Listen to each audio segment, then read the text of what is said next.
Hi అండి. Welcome back to my channel DL design by Revathi అండి.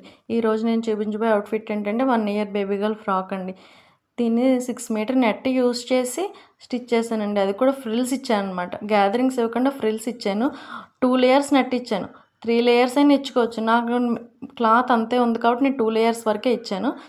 2 layers net ఇచ్చి దాని తర్వాత సాటిన్ లైనింగ్ ఇచ్చాను. నెట్లో సాటిన్ కంపల్సరీ యూస్ చేయాలండి. దాని లోపల రయాన్ ఇచ్చాను నేను. రయాన్ కాకపోయినా కాటన్ అయినా ఇచ్చుకోవచ్చు, ఏ లైనింగ్ అయినా మీకు ఏది వీలైతే అది. యోక్ పార్ట్కి వచ్చిన తర్వాత నేను సాటిన్ యూస్ చేయకుండా పట్టు క్లాత్ యూస్ చేశానండి. దానికి పర్ల్స్ అటాచ్ చేశాను, లుక్ బాగుంటుందని. అలాగే బ్యాక్ సైడ్కి వచ్చి ఇన్విజిబుల్ జిప్ ఇచ్చాను. ఇన్విజిబుల్ జిప్ ఇచ్చి టైస్ ఇచ్చాను అనమాట. టైస్ ఇవ్వడం వల్ల ఏంటంటే పిల్లలకి ఫ్రాక్ లూజ్ అయినా టైస్ కట్టడం వల్ల కొంచెం ఫిట్గా ఉంటుంది అనమాట. దీనికి ఇంకొకటి ఏంటంటే డిటాచబుల్ ఫ్లవర్ అండి. మనం ఫ్లవర్ పెట్టి ఫ్రాక్ వేర్ చేయొచ్చు, ఫ్లవర్ తీసి వేర్ చేయొచ్చు. 2 లుక్లు వస్తుంది అనమాట. ఎలా అయినా యూస్ చేసుకోవచ్చు. పింక్ ఎందుకు ఇచ్చానంటే కాంట్రాస్ట్ కలరు పింక్ బాగుంటుందని బ్లూకి, దానికి అందుకోసం పింక్ ఫ్లవర్ యూస్ చేశాను అనమాట. ఎలా ఉంది అవుట్ఫిట్? నచ్చిందా? నచ్చితే లైక్ చేయండి, కామెంట్ చేయండి. ఇలా ఇంకొన్ని అవుట్ఫిట్స్ కోసం నా ఛానల్ని సబ్స్క్రైబ్ చేసుకోండి. Thank you.